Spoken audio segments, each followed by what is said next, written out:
Welcome to the Not Boring Tech Writer, a podcast sponsored by Knowledge Owl.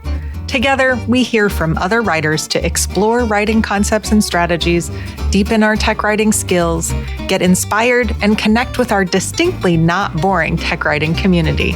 If you are passionate about documentation, you belong here, no matter your job title or experience level. Welcome.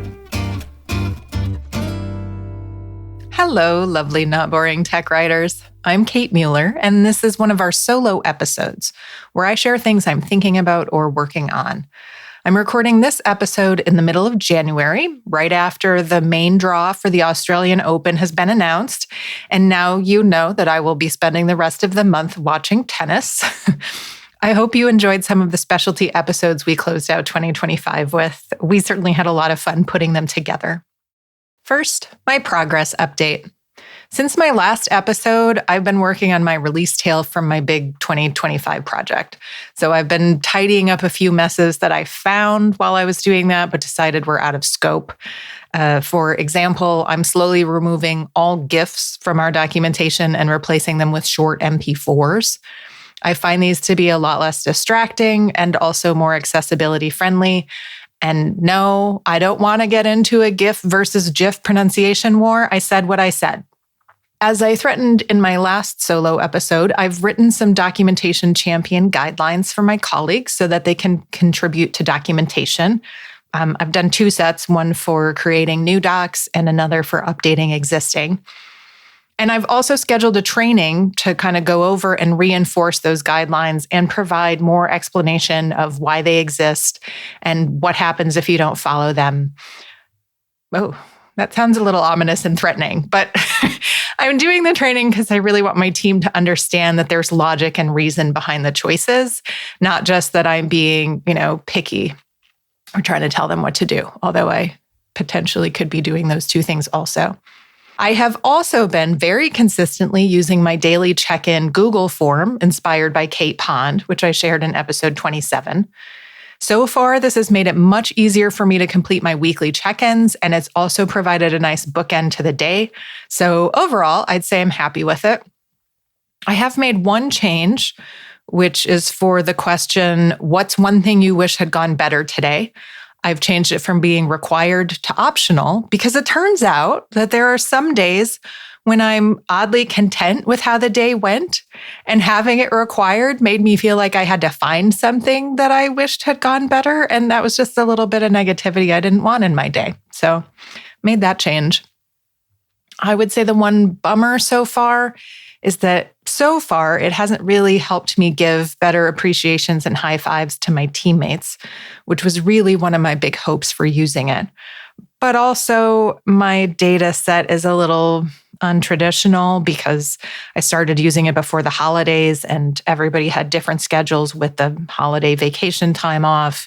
And so I wasn't really working with folks in the same collaborative capacity that I normally would. So really, I guess I would say that the jury's still out on this because I'm not entirely sure that it won't still help in the future.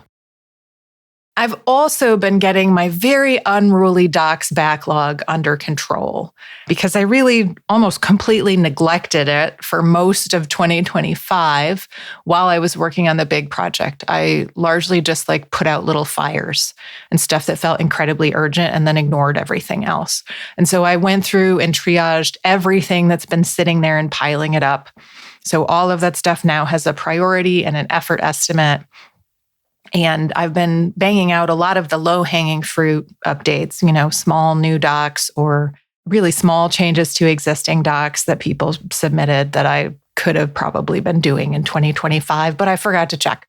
And while I was doing this backlog review, I discovered that a pretty sizable chunk of my outstanding prioritized backlog is tied to a project that I actually started in 2024. And then I had to pause on it because of the massive UI update doc project. So I am now picking back up my project to update our API endpoint documentation. Not my strong suit of documentation by a far stretch. So these docs were originally written by another writer named Deborah, and it was a mountain of work. She did a phenomenal job at the time. And so I'm actually really embarrassed to admit that after she finished the contract for them, I did a little bit of maintenance, but I wasn't really giving them a lot of love or care. So they've been a bit neglected and unloved. And I'm trying to remedy that situation now, both just to kind of make them easier for me to maintain, but also because Deborah was not as familiar with the product. And so she was doing her best to figure out what was required and some of those things. But I had a few backlog tasks that were, this action on this endpoint says that these fields are required, but actually if you overlook, if you follow that to the letter, stuff doesn't get created properly or updated properly. Can you fix it to add these fields? Those kinds of things. And so far, I've reordered the endpoints to be alphabetical and switched from JSON to YAML format because for me, that is much easier to read and to work in. I've also updated all the available actions on 3 of our 20 endpoints, and these are the 3 that get most heavily used.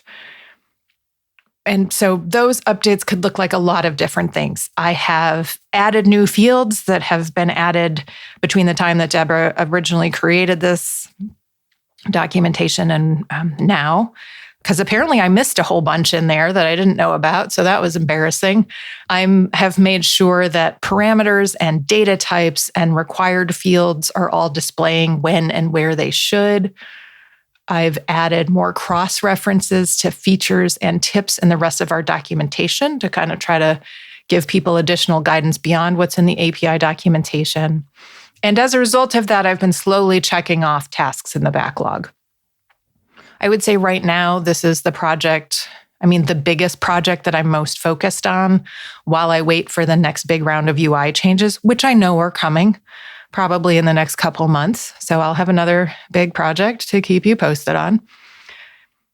And this time instead of viewing it as like a single big thing, basically I'm tackling one endpoint at a time and then getting that updated. So it feels really good to be able to check off, like, here's one section that's done, right? Or as done as it's going to be, I should say. I've also, at the same time, because it's me, I've been working on a more strategic goal to create a change management toolkit for folks launching new knowledge bases, specifically Knowledge Owl knowledge bases. I would say that's gone okay. It's been harder than I thought it would be to do. And I have had to be really aggressive in what I'm defining as my minimum viable docs. I've scaled down my expectations quite a bit, and it's still not quite done, but I'm hoping to finish it this month.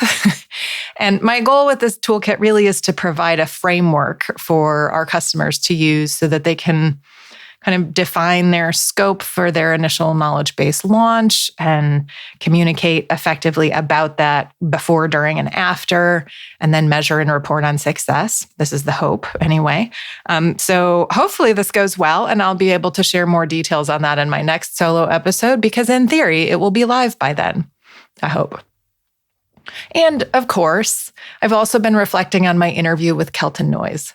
There is a lot to chew on in that episode, so this might feel a little bit like a grab bag. But I really liked Kelton's observation that people don't want to feel dumb, and they certainly don't want to admit when they feel dumb.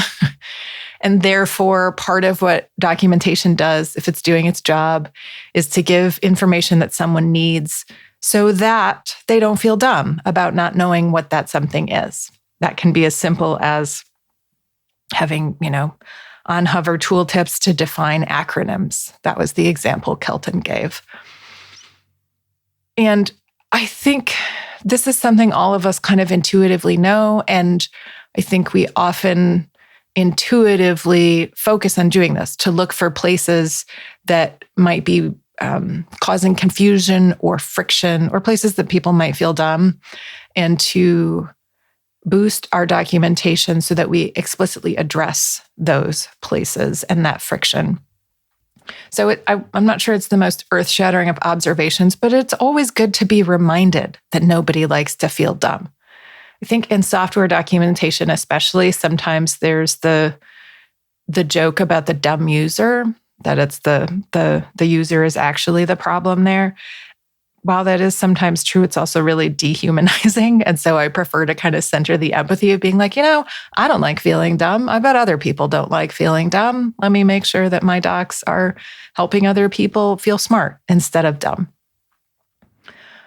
I also feel like Kelton did a good job of showing the evolution of your documentation hierarchy of needs as you go through the process of evaluating tools. I mean, some of the examples he gave are, there are needs you don't even know exist until you start getting hands-on with tools.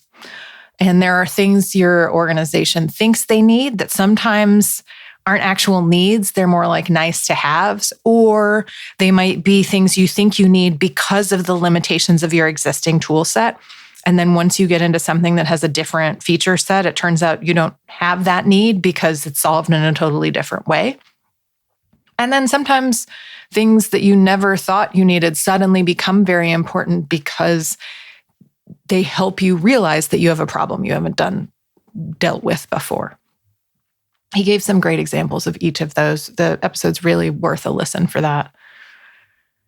And in this, I am 100% aligned with Kelton. I think that signing up for a trial and getting hands-on is the absolute best way to evaluate a tool.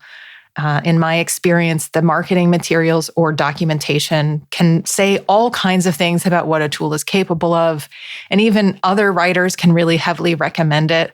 But to really understand if it's a good fit for me or my team or my customers, I have to get in there and try it. And for me, that hands-on experience sometimes is a very fast way to realize that a super promising tool is actually really unintuitive or confusing to me. And so I might rule it out of the running way faster than I thought I would.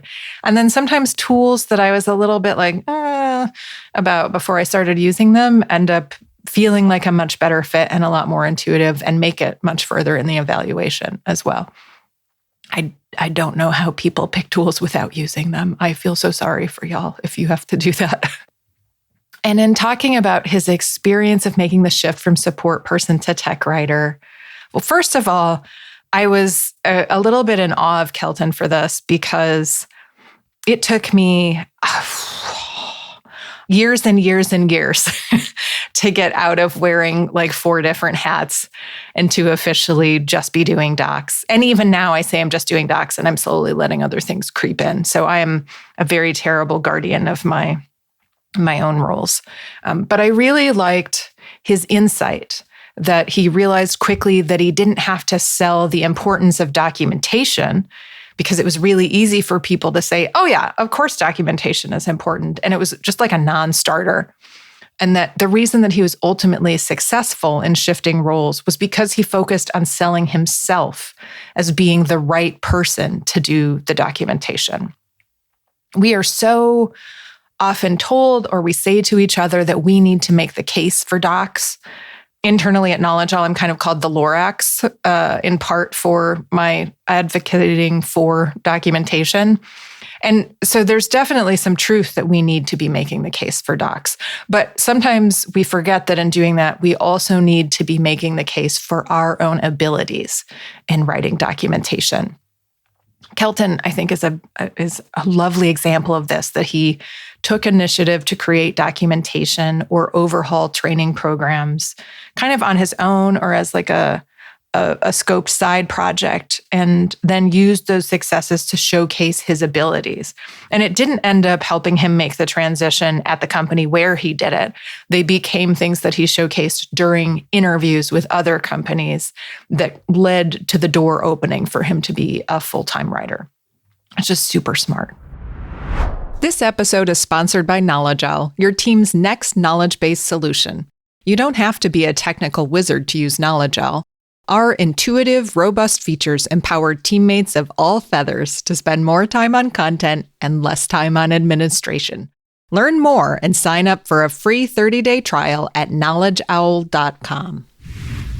Kelton's interview also tied in nicely with something else that I've been thinking about a lot lately, which is that as a tech writer, you have to be a bit in love with process instead of product. And in typical Kate fashion, the way I started thinking about this had very little to do with documentation. Uh, I shared a job posting on LinkedIn for a writing role with Lego in the UK. Full disclosure, I adore Lego. If I lived in the UK, I might have been very tempted to apply for this role. And I also wasn't surprised when someone in my network replied that it was also a dream job for them. I think there's something about tech writers in particular that we kind of get into Lego for adults. And that prompted like a little fun comment thread conversation between us about how much we love Lego and what we do and, how we interact with our Lego and whatever. And I feel like there's two kinds of people in the Lego world, and I could be wrong about this. So on the one hand, there are the folks who are into Lego who build the sets and then leave them up like on display or as decor. And Lego's really doubled down on this the last few years in creating sets for adults that are inherently decorative. So there's certainly plenty of reasons to do that. But I will say I'm the second class, which is that I rarely, if ever, do this, even with stuff that's designed to be decorative. I pretty much build a set, smile at it when it's done, and then almost immediately take it apart and put it away. And then a few months later, I'll repeat all of that over again. Actually, there is one exception to this, which is the Lego version of Vincent van Gogh's The Starry Night, which was given to me by a friend. I don't know if I was having a particularly brain foggy day the day I put it together or what, but I really messed up the background color interpretation of the instructions the first time I did it. And I got like 80% done with the back and realized my mistake and had to rip the whole thing apart and fix it. And so it was not an enjoyable process for me. And because of that, that one stays together. It is actually up as decor in my home. But I would say that's the exception. I think that my habits and how I do Lego are illustrative of something bigger about my personality, which is that while I like the end result of something, and I am often motivated by the end result and proud of it, really the process of getting there is the thing that I love. So for Lego, that's a methodical process of getting all the pieces out, sorting them, following the directions to put it together, woohoo, it's done, and then disassembling it and putting all that stuff away. Once I started thinking about that, I was like, oh yeah, there's 8,000 examples of this from my life. When I was a kid, my sister and I spent a lot of our childhood years doing jigsaw puzzles, and the process was very similar to how I've just described Lego. So we had 20 jigsaw puzzles that we did repeatedly as kids. We never got tired of them. And there we would get a new jigsaw puzzle at Christmas. That was the big thing, which we would always do either Christmas Day or the day after Christmas. But then the more and more we did a puzzle, we would then come up with additional challenges to how we would do it. So once we knew it well enough, we would stop doing the edges. We would save the edges to last. We would set them aside and just tackle, the actual body of the puzzle. And we were very democratic about it. There were always sections of the puzzle that we both really loved, and we would kind of divide those up equally. So we each got to do some fun stuff, and we were very collaborative in if I was looking for pieces for my section and I saw them for her, I would grab them and hand them to her and vice versa. It was probably one of the most harmonious sibling things we did. And I mean, we liked seeing the finished puzzle. We'd spend a couple minutes looking at it and enjoying it before we immediately took it apart. And so it was really not the rush of completing it, because most of these we'd done so many times, we knew what they looked like. There was just some kind of joy in the rhythm of doing the thing, of putting them together. And it's great because the vast majority of your time with a puzzle is spent in the process of doing the thing, of turning the pieces over and maybe sorting or organizing them a little bit and then putting it all together, kind of just as with my Lego set example. And so it may be that my love of process started really young and has been reinforced, but I also really doubled down on it as an adult. And the biggest example of this preference for process over end product has to be when I thru-hiked the entire Appalachian Trail on my own in 2018. It was just under 2,200 miles at that point. And I really can't invent a better metaphor for finding ways to embrace a long, slow, seemingly never-ending process toward a very distant and honestly, in some ways, anticlimactic reward.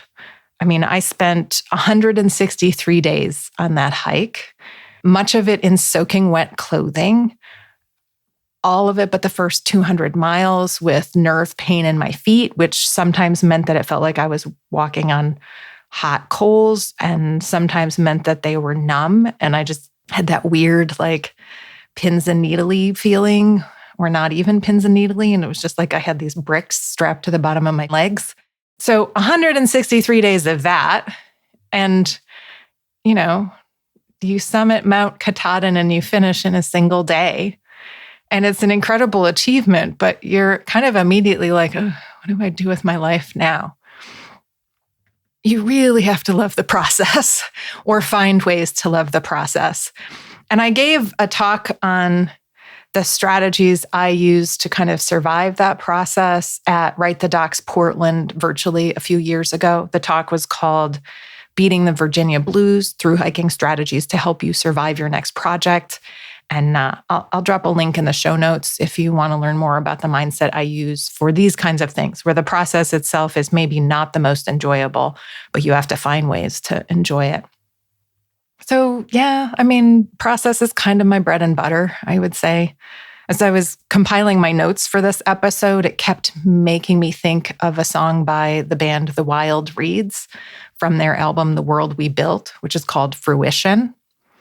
And for me, the song is a lot about enjoying the process of the day-to-day instead of constantly seeking happiness or bliss. Anyway, I'll link to that in the show notes too. Apparently, I'm just like a show note queen this episode. So let's just say I had process on the mind already and had already been thinking about talking about it in this episode. And then when I listened to the edited version of Kelton's interview, he really handed me a lovely bit of synchronicity that made me realize I had to talk about it this episode. So in the second half of his episode, as we were having the conversations about tool selection and how those things evolve, the overarching story there is going from no documentation to then the company he was at was using Knowledge Owl, and then they transitioned from Knowledge Owl to using Madcap. And now kind of post-acquisition and merger, they're in the process of selecting and shifting to yet another tool. And all of those changes have been driven by both content and authoring needs and the experience that they want to give customers and the experience they want to have as authors. And so much of technical writing is this kind of thing, is being okay with things that never feel done, or of constantly revisiting things that you've written before or decisions you've previously made. So that might be revisiting tooling decisions, or it might be reevaluating your information architecture or your content hierarchy, or even just looking at the content or the structure of a single page or a category in your documentation, right? And as I've thought about it, I've realized it's an interesting position to be in, particularly in software or just tech generally, because the software and tech industries often are aggressively chasing, the bleeding edge or the next big thing. And as tech writers, we're sometimes living in that world, but we're also constantly trying to improve existing things or revisiting stuff we've already done. And yes, we embrace new tools or technology to make our jobs easier or to stay relevant. Kelton's story is illustrative of that. That's 3 major tool changes in a series of years. But underlying that is this work where we're returning, reevaluating, revisiting, making a new decision with fresh eyes or new insights or more customer empathy. And I think one of the superpowers of tech writers is our ability to embrace the process of doing those things, even though we recognize that it means we're going to have to produce a product all over again that we've already done. And I think it helps if you can prioritize process over product in what you enjoy. So I treat my documentation as a permanent work in progress. I like the distinction between the idea of pages being complete, but not necessarily done. I know they're like done enough is often how I think about them. They're not like permanently done. I always know I'm going to have to come back and update this thing repeatedly as our product changes, as our customer base changes, as my writing abilities or our style guide change. All kinds of things will prompt that kind of reevaluation or reconsideration. But I suspect that I'm a lot happier as a tech writer than someone who prefers, the dopamine rush of completing things.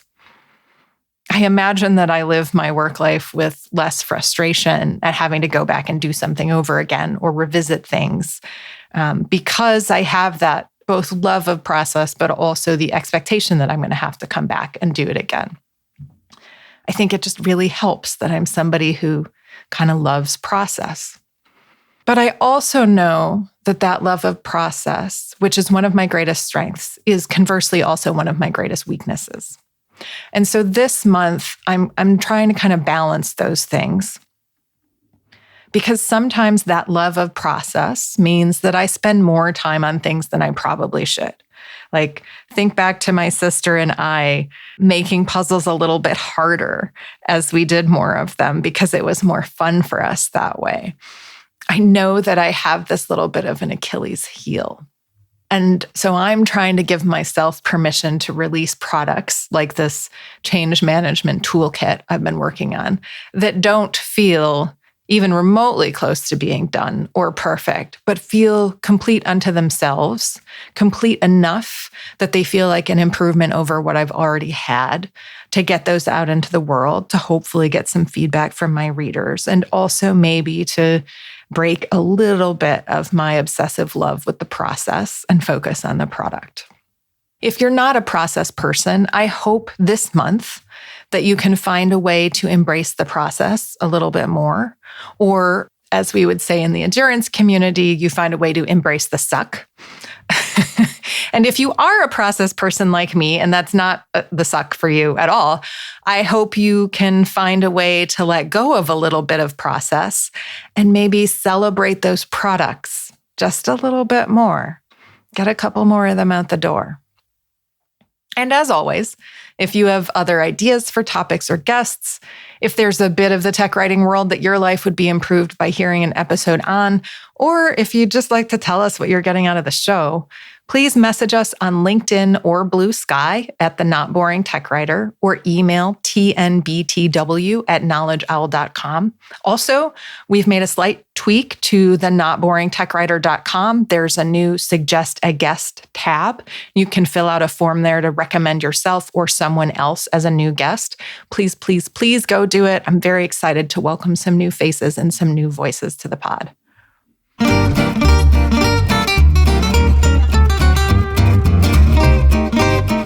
The Not Boring Tech Writer is co-produced by our podcast head of operations, Chad Timblin, and me.